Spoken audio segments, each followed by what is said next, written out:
கிறிஸ்துவுக்குள் பிரியமான என் அன்பு சகோதர சகோதரிகளே, கர்த்தராகிய கிறிஸ்துவின் கிருபை நம் அனைவரோடும் இருப்பதாக. அப்போஸ்தலனாகிய பவுலின் வாழ்க்கையை குறித்து நாம் பார்த்தோமானால், அது மிக நீண்ட சரித்திரமாக இருக்கும். ஆனாலும் முடிந்த அளவு நாம் இதை சற்று சுருக்கமாக பார்ப்போம்.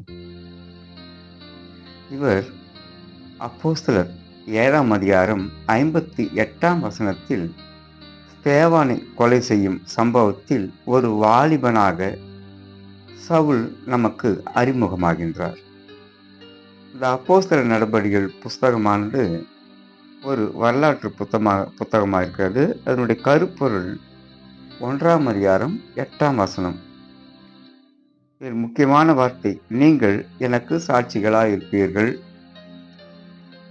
அதிகாரங்கள் 1-6 வரை எருசலேமிலும் யூதேயாவிலும், அதிகாரங்கள் 7-10 வரை சமாரியாவிலும், அதிகாரங்கள் 11-28 வரை உலகத்தின் முடிவு பரியந்தமும் நீங்கள் எனக்கு சாட்சிகளாய் இருப்பீர்கள் என்று குறிப்பிடப்பட்டிருக்கிறது. இதில் முக்கியமான நபர்களாக 2 பேர். 1ஆம் அதிகாரத்திலிருந்து 12ஆம் அதிகாரம் வரை பேதுருவும், அதிகாரம் 13-28 வரை பவுலும் மிக முக்கியமான நபர்களாக குறிப்பிடப்பட்டிருக்கின்றார்கள். இதனுடைய முக்கியமான அம்சம் என்னவென்றால், பரிசுத்த ஆவியினுடைய வல்லமை, வசனம் பிரசங்கிக்கப்படுதல், உபத்திரவம், வளர்ச்சி, இவைகளெல்லாம். இதனுடைய அரசியல் பின்னணி நாம் பார்த்தோம் என்றால், 4 முக்கியமான ராஜ்யங்கள். ஒன்று பாபிலோன், 2வது மீதியா பெர்சியா, 3வதாக கிரேக்கம், 4வதாக ரோம பேரரசு. இதற்கு முன்பு இருந்தது எகிப்திய பேரரசு. பவுல் பிறந்து வளர்ந்தது எல்லாம் ரோம சாம்ராஜ்யம் இருந்ததை அந்த நேரத்தில் தான். ஆனால் அங்கே கிரேக்க மொழியின் ஆதிக்கம்தான் இருந்தது. இந்த கிரேக்க சாம்ராஜ்யம் மகா அலெக்சாண்டரின் தந்தை பிலிப் அவர்கள் மாசிடோனியாவை கைப்பற்றினார். தனது மகளின் பெயரான தெசலோனிக்கியா, அதாவது கசாண்டரனுடைய மனைவி, மகா அலெக்சாண்டரனுடைய சகோதரி, அவருடைய பெயரை தெசலோனிக்கியா என்ற பெயரை அப்பகுதியினுடைய ஒரு பட்டணத்துக்கு சூட்டுகின்றார். கிரேக்க சாம்ராஜ்யத்தை பிலிப் ஆரம்பித்தாலும் அதை பலப்படுத்தியது மகா அலெக்சாண்டர். அலெக்சாண்டர் 10 வருடம் ஆட்சி செய்து உலகத்தின் பெரும்பாலான பகுதிகளை தன் வசமாக்கி கொண்டார். சில விஷயங்களில் அவர் அவசரப்படவில்லை, மிகவும் புத்திசாலித்தனமாக நடந்து கொண்டார். நாம் எஸ்தரில் பார்த்தோம் என்றால், இந்து தேசம் முதல் எத்தியோப்பியா வரை 127 நாடுகளை ஆண்ட என்று சொல்லப்பட்டிருக்கிறது. அவர் நேரடியாக அந்த சாம்ராஜ்யத்தின் மேல் படையெடுத்து அதை வென்ற போது அந்த நாடுகள் எல்லாம் அலெக்சாண்டரனுடைய கைவசமாக வந்துவிட்டது. அந்த அகாஸ்வேரு ராஜாவை வென்றதின் மூலமாக அவருக்கு ஒரே நேரத்தில் அத்தனை நாடுகளும் அவர் கைவசமாக மாறிவிடுகின்றது. அலனைசேஷன், அதாவது கிரேக்க மொழி கற்றுக்கொள்வது அந்த நேரத்தில் ஆட்சி மொழியாக கட்டாயப்படுத்திவிட்டார் அலெக்சாண்டர். கொரிந்து தேசமானது கிரேக்க சாம்ராஜ்யத்தின் தலைநகராக மாறிவிட்டது. கிமு 323 மகா அலெக்சாண்டர் இறந்து போகிறார். இவரது மரணத்திற்கு பின் ராஜ்யம் 4 பகுதிகளாக பிரிக்கப்படுகிறது. செலுகஸ் மெசபடோமியாவையும், தாலமி எகிப்தையும், லுசிமாகஸ் ஆசியா மைனரையும், கசாண்டர், அதாவது பிலிப்புவின் மருமகன்,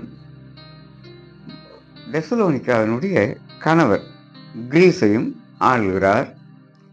ஆனாலும் இந்த 4 தளபதிகளால் ரோமாபுரியை தன்னுடைய கட்டுப்பாட்டுக்குள் கொண்டு வர முடியவில்லை. ஏனென்றால் ரோமாபுரி வளர்ந்து உலகத்தினுடைய மைய பகுதியாக மாறிவிட்டது. செலூக்கஸ் மற்றும் தாலமி யூதர் மத்தியில் நல்ல வரவேற்பை பெற்றிருந்தனர். பவுலின் ஊழியத்திற்கு தாலமியினுடைய ஆட்சி ஒரு பெரும் பங்கை வகிக்கின்றது. ரோம சாம்ராஜ்யத்தை ஜூலியஸ் சீசர் நிறுவுகின்றார். அவர்தான் யூத மார்க்கத்தை சட்டபூர்வமாக அறிவித்தவர். கிறிஸ்தவ மதத்தை சட்டபூர்வமாக அறிவித்தது கான்ஸ்டன்டைன். ரோமர்களுடைய எல்லா பட்டணங்களிலும் ஜெப ஆலயங்கள் கட்டப்பட்டன. இது பவுலின் ஊழியத்திற்கு மிகவும் உதவியாக இருந்தது. காரணம், எங்கெல்லாம் பவுல் சென்றாரோ அங்கெல்லாம் ஜெப ஆலயங்களுக்கு சென்று பிரசங்கிக்கும்படி நேர்ந்தது. அகஸ்டஸ் சீசர் ஜூலியஸ் சீசனுடைய தத்து பிள்ளை. அவர் யூதேயாவுக்கு ராஜாவாக இருக்கின்றார். இந்த அகஸ்டஸ் சீசர் அகுஸ்தராயன் தான் ஆண்டவராகிய இயேசு கிறிஸ்து பிறந்தபோது முதலாக மக்கள் தொகை கணக்கெடுப்பு எடுத்தவன். அது முக்கியமாக வரி வசூலிப்பதற்காக என்றுதான் வரலாறு குறிப்பிடுகின்றது. லூக்கா 2:1 நாம் பார்க்கலாம். ஏரோதும் இவனும் நண்பர்கள், ஒன்றாக படித்தவர்கள். அம்மா யூத மார்க்கத்தை சேர்ந்தவள், அப்பா ஏதோமியன். ஏரோது இவனிடம் யூதர்கள் எருசலேமில் உள்ளவர்களுக்கு உதவுவதற்காக பணம் அனுப்பலாம் என கட்டளை பிறப்பிக்க சொல்கிறான். இதன் மூலம் ஏரோது வரி பணம் பெற்றுக்கொள்கிறான். பவுலுக்கு இது மிகவும் உதவியாக இருந்தது. காரணம், எருசலேமில் உள்ள ஏழை விசுவாசிகளுக்கு பணம் சேகரித்தான். 20 வயதுக்கு மேற்பட்ட திறமை பெற்றவர்கள் இராணுவத்தில் சேர வேண்டும் என கட்டளை பிறப்பித்தான். ரோமாபுரியில் போடப்பட்ட பிரதானமான சாலைகள் பவுலினுடைய ஊழியத்திற்கு மிகவும் உதவியாக இருந்தது. முதல் மிஷனரி பயணம் அவர் கடல் மார்க்கமாக, 2ஆம் மிஷனரி பயணமும் 3ஆம் பயணமும் சாலை மார்க்கமாக அவர் தன்னுடைய பயணத்தை தொடர்கின்றார். அடுத்ததாக கிளாடியஸ். யூதர்களை ரோமாபுரியை விட்டு வெளியேற்றவன் இந்த கிளாடியஸ் தான். காரணம், யூதர்களுக்கும் கிறிஸ்தவர்களுக்கும் அடிக்கடி சண்டை, அதாவது புரிந்து கொள்ளாத ஒரு தன்மையை. அதனால் இவர்கள் அனைவரும் வெளியேற வேண்டும், எருசலேமை விட்டு ரோமாபுரியை விட்டே வெளியேற வேண்டும் என்று கிளாடியஸ் உத்தரவு போடுகிறான். அநேக யூதர்கள் பல இடங்களுக்கு சிதறி சென்றனர், ஆனால் எருசலேமுக்கு போகவில்லை. ஆக்கில்லா மற்றும் பிரிஸ்கில்லா கொரிந்துக்கு சென்று பவுலுக்கு உதவியாக இருக்கின்றார்கள். அடுத்ததாக நீரோ மன்னன் வருகிறான். ஆரம்பத்தில் கிறிஸ்தவர்களோடு நல்ல உறவு வைத்திருந்தவன் தான். பவுலுக்கு கூட வீட்டு சிறை இவன் தான் கொடுத்தான். பிற்பாடு அரசியல் காரணங்களுக்காக கிறிஸ்தவர்களுக்கு விரோதமாக செயல்பட்டு இவன் புது ரோமாபுரியை உருவாக்க நினைத்து பழைய ரோமாபுரியை கொளுத்திவிட்டு பழியை கிறிஸ்தவர்கள் மேல் போட்டுவிட்டான். கிறிஸ்தவர்களை உயிரோடு கொளுத்தி அவர்களை கம்பத்தில் கட்டி போட்டு ஒரு விளக்கு போல பயன்படுத்தினான். இந்த கொலோசியம் இருக்கும் அல்லவா ரோமாபுரியிலே, அதிலே நடக்கும் அந்த விலங்குகளும் கிறிஸ்தவர்களும் மோதவிட்டு அதை மக்கள் காண்பதற்காக சுற்றிலும் கிறிஸ்தவர்களை கட்டி வைத்து கொளுத்தி அதில் மனமகிழ்ச்சியா இருக்கின்ற ஒரு கொடூரமான மனநிலை கொண்டவன் தான் இந்த நீரோ மன்னன். யூதர்களின் முதல் ஏரோது அகுஸ்தராயனின் நண்பன், உடன் படித்தவன். இருவரும் ஒன்றாக படித்தவர்கள். யூதர்களின் தேவாலயத்தை புதுப்பித்ததன் மூலமாக இந்த ஏரோது ஜனங்களுக்கு மிகவும் பிரியமான ஒருவனாக மாறிவிட்டான். கிறிஸ்து ஏரோடைய நாட்களில் தான் பிறந்தார். அவரை கொலை செய்ய முயற்சித்தவனும் இந்த ஏரோது தான். ஏரோதுக்கு பின்பு அவனது ராஜ்யமானது அவனுடைய 6 பிள்ளைகளால் 6 பகுதிகளாக பிரிக்கப்பட்டது. லூக்கா 3ஆம் அதிகாரம் 1 11 வரை ஏரோது பிலிப்பு. இரண்டாவதாக மத்தேயு 2ஆம் அதிகாரம் 19 23 வரை குறிப்பிடுகின்ற அர்கெலாயு. மூன்றாவதாக அரிஸ்டோபுலஸ். நான்காவதாக ஏரோது ஆன்டிபஸ், அந்திப்பத்தோர் அப்படி என்று சொல்வார்கள் மத்தேயு 3ஆம் அதிகாரம் 1 வசனத்தில். இயேசு இவனைத்தான் நரி என்று லூக்கா 13ஆம் அதிகாரம் 33ஆம் வசனத்தில் குறிப்பிடுகின்றார். யோவான் ஸ்நானனை சிரச்சேதனம் பண்ணினவன் இவன்தான். மார்க்கு 6ஆம் அதிகாரம் 26ஆம் வசனம். கிறிஸ்துவை கேலி செய்தவனும் இவன்தான். அவன் பார்க்க விரும்பினது கிறிஸ்துவை அல்ல, அவருடைய அற்புதங்களை என லூக்கா 23ஆம் அதிகாரம் 8ஆம் வசனம் சொல்கிறது. தன் சகோதரனுடைய மனைவி விவாகம் செய்தவன் என்று மார்க்கு 6ஆம் அதிகாரம் 17ஆம் வசனம் குறிப்பிடுகிறது. ஐந்தாவது பிள்ளையாக அந்திப்பத்தோர் என்று சொல்வார்களே, ஆன்டிபெட்டர், அவனும். ஆறாவதாக ஏரோது பிலிப். முதலாவது ஏரோது பிலிப், ஏரோதியாளின் கணவன் இவர். இவளுக்காக அந்திப்பத்தோர் இவனை கொலை செய்தான். அப்போஸ்தலர் நடவடிக்கைகளில் இன்னும் 2 ஏரோதை நாம் பார்க்கலாம். ஏரோது அகிரிப்பா, அரிஸ்டோபுலரின் மகன் இவன். யாக்கோபை பட்டயத்தால் கொலை செய்தான் அல்லவா, அவன்தான். அப்போஸ்தலர் 12ஆம் அதிகாரம் 1 24 வசனங்கள் வரை இதை நாம் பார்க்கலாம்.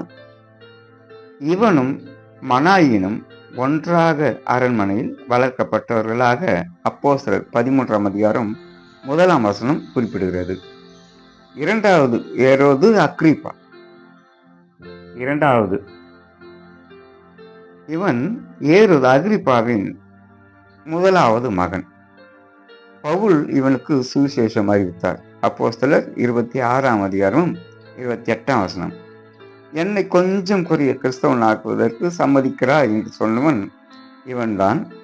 இவனுக்கு 2 குமார்த்திகள், பெர்னிஸ் மற்றும் துருசில்லா. பெர்னிஸின் 16வது வயதில் தகப்பன் இறந்து விட்டார். பின்பு தனது மாமா சால்சிஸை திருமணம் செய்திருந்தாள். சால்சிஸின் மரணத்துக்கு பின் தன் சகோதரனாகிய ஏரோது அகிரிப்பா, 2வது ஏரோது, அவனுடன் வாழ்ந்து வந்தாள். தாய் வேறு, ஆனால் தகப்பன் ஒன்று. துருசில்லா ஃபெலிக்ஸை திருமணம் செய்திருந்தாள் என்று அப்போஸ்தலர் 24 குறிப்பிடுகிறது. யூதர்களின் மத ரீதியான பின்னணியை நாம் பார்த்தால் பவுலனுடைய நாட்களில் அதிகமான மத பிரிவுகள் காணப்பட்டன. பாபிலோனிய சிறையிருப்பு, அதற்கு பின்புதான் இந்த பிரிவுகள் தோன்றுகின்றன. முதலாவதாக இந்த பரிசேயர். பவுலும் ஒரு பரிசேயன் என்று அப்போஸ்தலர் 23ஆம் அதிகாரம் 6ஆம் வசனம் குறிப்பிடுகிறார். அவரே பரிசேயர் என்பதின் அர்த்தம் பிரித்தெடுக்கப்பட்டவர்கள். ஆனால் கிறிஸ்துவே அவர்களை மாயக்காரர் என்று மத்தேயு 16ஆம் அதிகாரம் 3ஆம் வசனத்தில் சொல்கிறார். இவர்கள் கடவுள் தங்களுக்குத்தான் என்று சொந்தம் கொண்டாடுபவர்கள், நியாயப்பிரமாணத்துக்கு முக்கியத்துவம் தருபவர்கள். நியாயப்பிரமாணத்தோடு யூத வாய்வழி மரபையும் நம்புகிறார்கள். லூக்கா 18ஆம் அதிகாரம் 11-12 உபவாசம். மார்க்கு 7:1-9 வசனங்கள் தசம பாகம் மற்றும் இன்னும் சில விஷயங்கள் தொடர்கின்றன. இவர்கள் ஆத்மா அழியாது, சரீர உயிர்த்தெழுதல், நியாயத்தீர்ப்பு, செய்த நன்மைக்கு தீமைக்கு பலன், அது போன்ற விஷயங்கள், மற்றும் தேவதூதர் மற்றும் பிசாசுகளின் மேல் இவர்கள் நம்பிக்கை வைத்திருந்தனர். அடுத்த குழுவினர் என்று பார்த்தால் சதுசேயர்கள். பரிசேயர்களின் கொள்கைக்கு இவர்கள் எதிரானவர்கள். இந்த பிரிவு அரசியல் காரணங்களுக்காக ஆரம்பிக்கப்பட்டது. மோசேயின் நியாயப்பிரமாணத்தை கடைபிடிப்பார்கள், ஆனால் யூத வாய்வழி பாரம்பரியத்தை புறக்கணித்து விடுவார்கள். வாய் வழியாக சொல்லப்படுகின்ற அந்த பாரம்பரியங்களை. லேவி கோத்திரம் இந்த பிரிவை சார்ந்தவர்கள் தான், ஆனால் ஆசாரியர்கள் அல்ல. மக்கபேயர் என்று குறிப்பிட்டவர்களே, அந்த நேரத்தில் தான் இந்த பிரிவு ஆரம்பிக்கப்பட்டது. அதாவது கிமு 170 160 வரை அந்த காலகட்டங்களில். அடுத்ததாக வேத பாரகர். இவர்கள் வேதத்தை கற்றுக் கொடுப்பவர்கள் மட்டுமல்ல, அதை பிரதி எடுக்கின்றவர்கள், வேதத்தை நன்றாக அறிந்திருந்தவர்கள். எஸ்ரா 7ஆம் அதிகாரம் 6ஆம் வசனமும் 10ஆம் வசனமும் பார்க்கலாம். நாளடைவில் வேதத்தை சொந்தமாக மொழிபெயர்த்தார்கள். மத்தேயு 15ஆம் அதிகாரம் 1-9 வசனங்கள், 23ஆம் அதிகாரம் 2ஆம் வசனத்திலிருந்து 4ஆம் வசனம் வரை. இவர்கள் ஜெப ஆலயங்களில் முதன்மையானவர்களாக இருந்தார்கள். பள்ளிகளை ஆரம்பித்து சீஷர்களை உருவாக்கினார்கள். அடுத்த குழுவினர் செலட்ஸ், அதாவது வைராக்கியம் உள்ளவர்கள் என்று பொருள். இது ஏரோதின் நாட்களில் ஆரம்பிக்கப்பட்ட ஒரு பிரிவு. ரோம அரசாங்கத்திற்கு வரி கட்ட இவர்கள் எதிர்த்து நின்றவர்கள். அலனைசேஷனுக்கு கூட இவர்கள் எதிரானவர்கள் தான். அடுத்ததாக எஸ்ஸீன்கள், தமிழில் எஸ்ஸானியர்கள் என்று சொல்வார்கள். இவர்கள் ஆவிக்குரிய வைராக்கியம் உள்ளவர்கள். மேசியாவினுடைய வருகைக்காக காத்திருந்தவர்கள். தங்களை தாங்களே பிரித்து கொண்டு தனிமையாக சாதுவாக வாழ்ந்தவர்கள். யோவான் ஸ்நானன் இவ்வகுப்பை சார்ந்தவனாக இருக்கலாம் என்ற ஒரு கருத்தும் உண்டு. இன்னும் பல பிரிவுகள் இதில் காணப்பட்டன. ரோமர்களின் மத ரீதியான பின்னணி பார்த்தோம் என்றால், அகுஸ்தராயனின் நாட்களில் ராஜாக்களை வணங்கும் முறை ஆரம்பிக்கப்பட்டது. சாத்தானை வணங்கும் முறையும் இருந்தது. சீமோன் என்னும் மாய வித்தைக்காரன், அப்போஸ்தலர் 8ஆம் அதிகாரம் 9ஆம் வசனம். எலிமா என்னும் மாய வித்தைக்காரன், 13ஆம் அதிகாரம் 8ஆம் வசனம். மாய வித்தைக்காரர்கள் அநேக மந்திர புத்தகங்களை எரித்தனர் என்று அப்போஸ்தலர் 19:19 சொல்கின்றன. கிரேக்கர்களின் மத ரீதியான பின்னணியை பார்த்தோம் என்றால், லீஸ்திராவிலே பர்னபாவை யூபித்தர் என்றும் பவுலை மெர்க்குரி என்றும் சொன்னார்கள். அதிகாரம் 14. அத்தேனை பட்டணம் ஏதென்ஸ் நகரம் விக்கிரகங்களால் நிறைந்திருந்தது என்று அதிகாரம் 17 அப்போஸ்தலர் குறிப்பிடுகின்றது. ஆசியாவிலேயே மிகப்பெரிய கோவிலான தேனாலின் ஆலயம் எபேசு பட்டணத்தில் இருந்தது என்று அதிகாரம் 19 சொல்கின்றது. இந்த கிரேக்கர்கள் தத்துவங்களுக்கு பெயர் போன ஜனங்களாக இருந்தார்கள். பிளாட்டோனிசம், அதாவது ஆன்ம நேயம். இந்த உலகம் உண்மையல்ல, இது மாயையான உலகம், நமது வாழ்க்கையும் மாயை. எப்போது உண்மையை தேடுகிறோமோ அப்போது மெய்யான வாழ்வை கண்டுபிடிப்பாய்.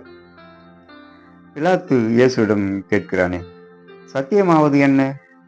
யோவான் 18ஆம் அதிகாரம் 38ஆம் வசனம். நாஸ்டிசிசம், ஞான மார்க்கம். ரட்சிப்பை பெற்றுக்கொள்ள சிறப்பு ஞானத்தை அடைய வேண்டும். கடவுள் பரிசுத்தமானவர், ஆகவே அவர் தீமை நிறைந்த இந்த உலகத்தை உருவாக்க முடியாது. எனவே கடவுள் மனிதனாக மாறி இந்த உலகத்தை உருவாக்கினார் என்று இந்த கொள்கை கூறுகிறது. தொடாதே, ருசி பாராதே, தீண்டாதே என்பது இந்த கொள்கை. கொலோசையர் 2ஆம் அதிகாரம் 21ஆம் வசனமும் 8ஆம் வசனம் இதை குறிப்பிடுகின்றது. அடுத்தது எப்பிகுரியனிசம்.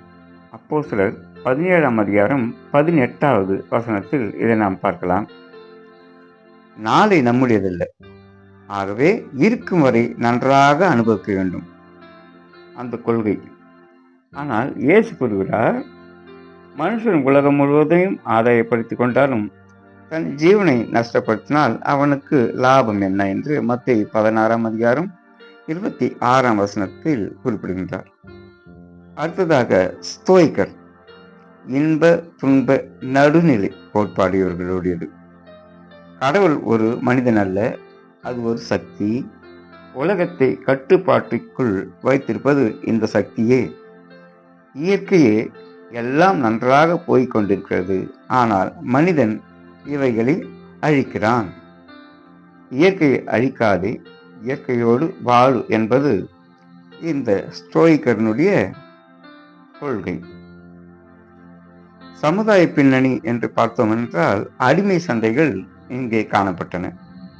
மொழி பின்னணி, படித்தவர்கள் மத்தியில் பயன்படுத்தும் மொழி லத்தீன், பொதுவாக பேசுவதற்கு பயன்படுத்தும் மொழி கிரேக்கம், பாலஸ்தீனம் பகுதியில் பயன்படுத்தும் மொழி